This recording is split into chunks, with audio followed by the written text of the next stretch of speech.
Welcome to Southern Waypoints. I'm Doug Ruddle, and we're going to do a little cleaning of some fish that we caught the other day, and going to do a hook and cook here probably later on tonight. But just to kind of start this off, I talk about my process for handling the fish offshore. I always put them in a slurry on the way in, and they're always super ice, super cold. They're in a slurry out here before I clean, and then they're on ice after I clean. I actually bring back some salt water from offshore, usually way offshore, and I rinse the fillets in that instead of just regular water, because this here is it's recycled water, so I definitely don't like to use that when I'm rinsing the fillets down. So anyway, let's get started. And I'm gonna pull out our triggerfish, which I have to be honest with you, I have not cleaned one of these because I have not caught one that was a keeper up to this point. Through the soft spot and then down like that, out the back like that. Now take my knife and run just like I would normally, a little bit down like that, following the backbone all the way to right there. Then I take and finish just kind of lift that up just a little bit and follow it down the rest of the way like that, and come out. It's good.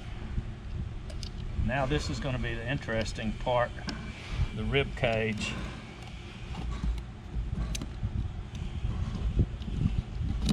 Okay, here we go. Their skin is so tough.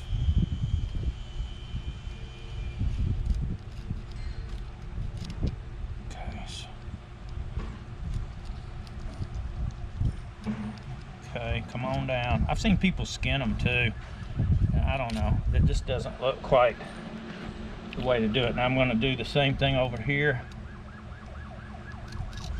following the backbone all the way up like that, and then I'm sure there's a bone right there, just like in all the other ones, all the other fish, just like that, and then the fillet flips over. I don't think that's too bad. Let's take a look at it. That's not too bad. I got everything that I can see. Maybe missed just a touch right there. Then you flip it over, then fillet it off. Let's do that. Boom. Like I said, some people just leave it attached, which is fine. Then slide your knife down, keep it flat with downward pressure on the blade so you stay along that skin, just like that. And there's your fillet. Just a little bit of pin bones right in here, but you can see I got all the fish off. So I won't bore you with the other side, but that wasn't too hard. So I say it's good to come down to that soft spot right in here, stick your knife through, and then make the cut all the way down. And then that gives you the ability to come through here and then cut through here, and then do the other side like that. So boom, there we go. And then what I do with my fillet, let's finish this fillet off first. So now I always try to keep everything off of the board, keep no guts or blood or anything on the fillet. And then I can feel, this one's trim it up like that, and I can feel pin bones right here up to that point. Let's see. Yeah, that was just the pin bones right in the middle here. That part right there.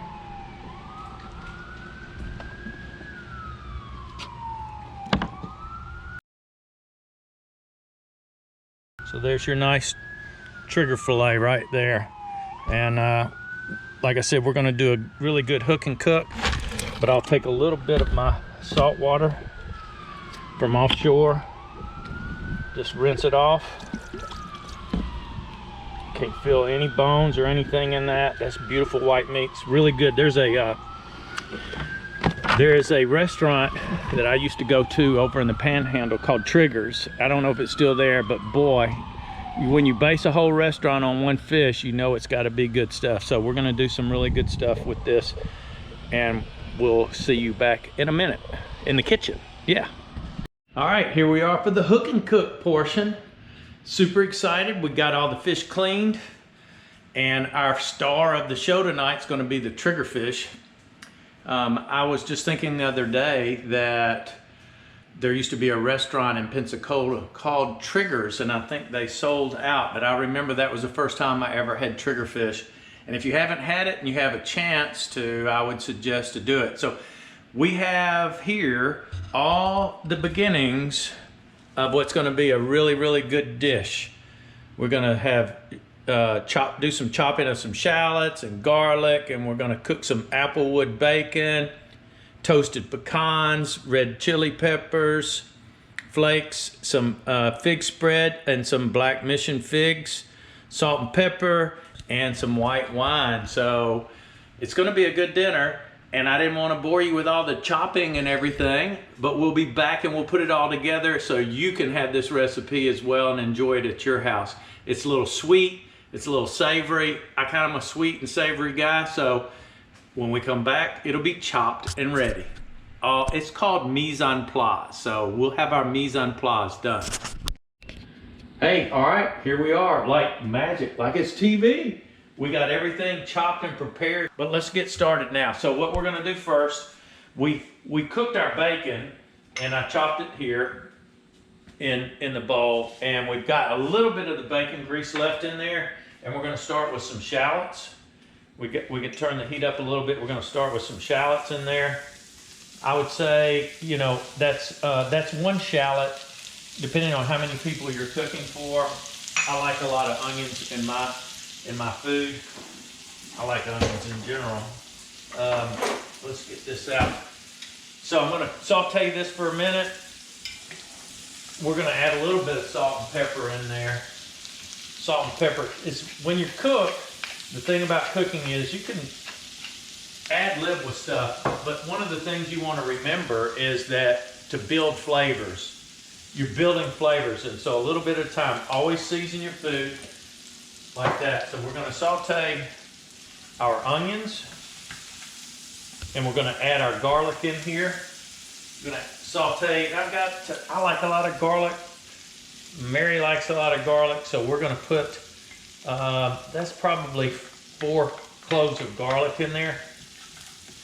And one key to that is you don't want to brown or burn your garlic when you're doing that. So next we're going to add in our white wine. We'll turn it up just a hair. We got about a 1/4 cup white wine. This is just a Chardonnay. It's nothing expensive. We're going to add that in the mix. We're going to add in red pepper flakes, and that's a lot of red pepper flakes. So, you know, if you like hot, you can go less. I would just do a couple pinches in there like that.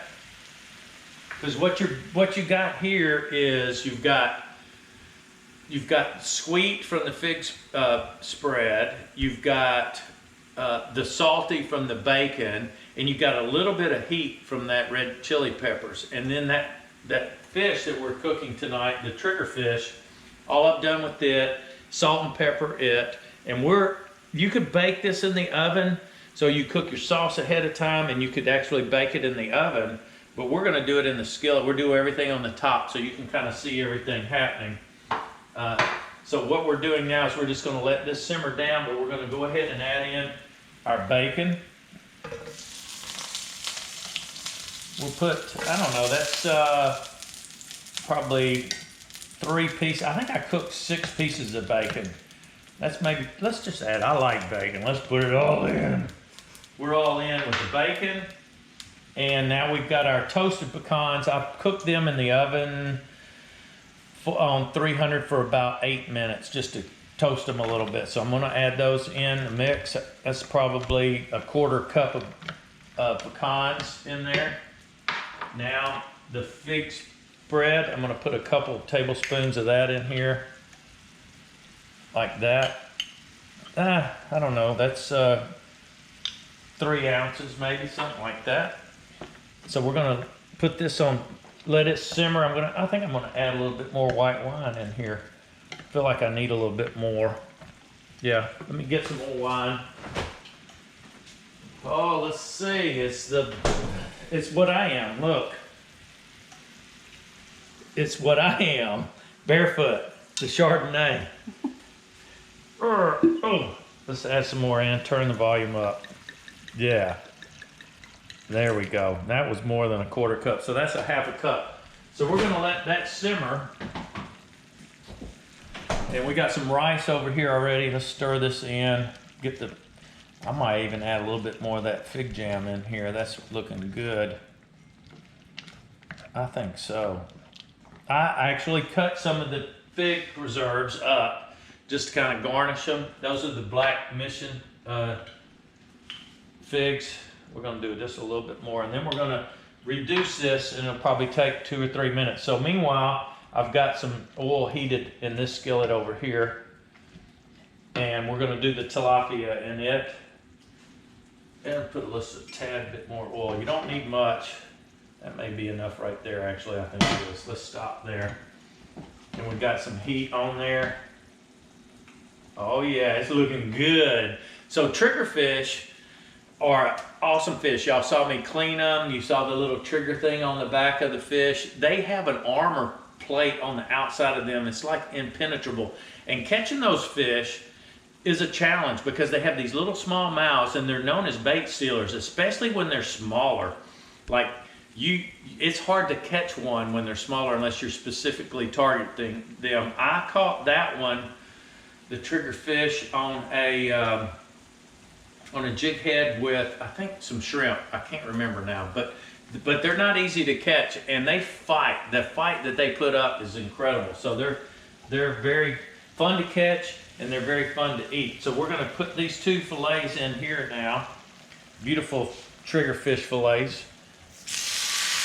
And I always, when you put food in cooking, you kind of always want to hear a little action with it, right? You want that first thing to be a little sizzle on it. And let's see. Oh, I'm doing an on-roll. And something else that I like to do, I'll show you here in a minute too, before you finish, is adding just a little bit of butter to it.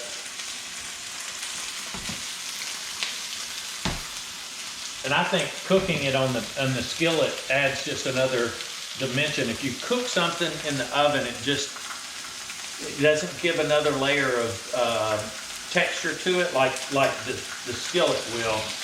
And I just run this around. I know this is not right even, but this is all good. You can do whatever you like. It's your house. And that's looking like that's starting to simmer down pretty good. Needs to reduce a little bit more. Yep, I'm going to go and flip that one over. Like that. Now what I like to do is I like to go ahead and put a tab of butter in here.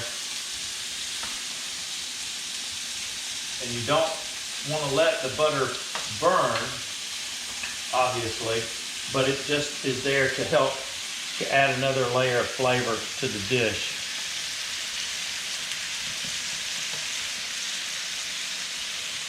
Oh yeah, babe.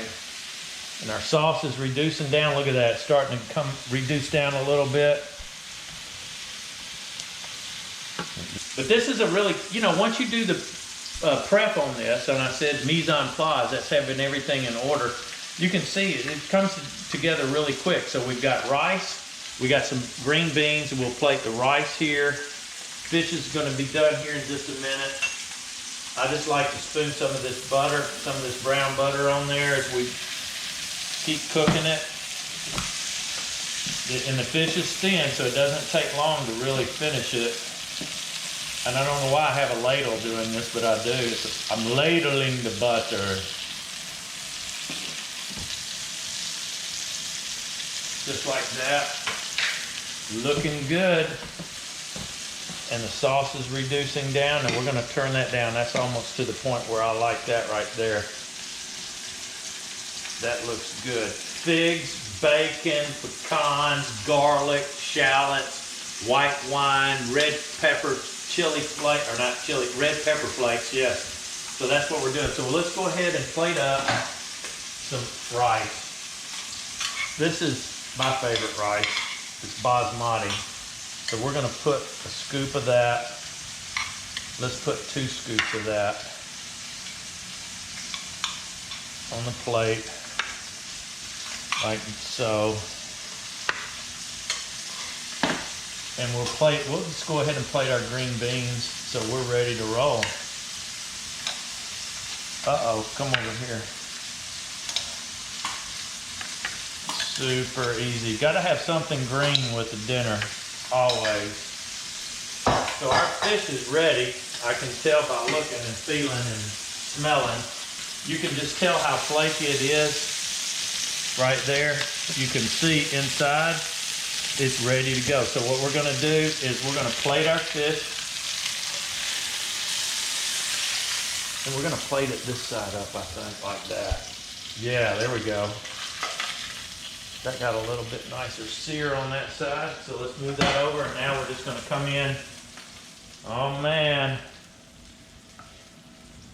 There we go. Put the sauce over the top. So looking good. Just like that. I'm put a little more on this one. I don't know which one's mine. Either one, I guess. Let's set this over here and turn the off. So now all I'm gonna do, I don't know, this may be overkill. I just like to put a couple little figs on the top for garnish. And I guess I really need to take a bite of this. Okay, let me get me a fork. Triggerfish. I don't know what the name of this should be, but let's see, I wanna get some of the rice. You gotta have the perfect bite. Some of the rice, I gotta have a pecan for the crunch, right? Oh man, get on there. Oh, it's hot. I gotta blow on it. Wow, it's hot. Where's my pecan? There we go.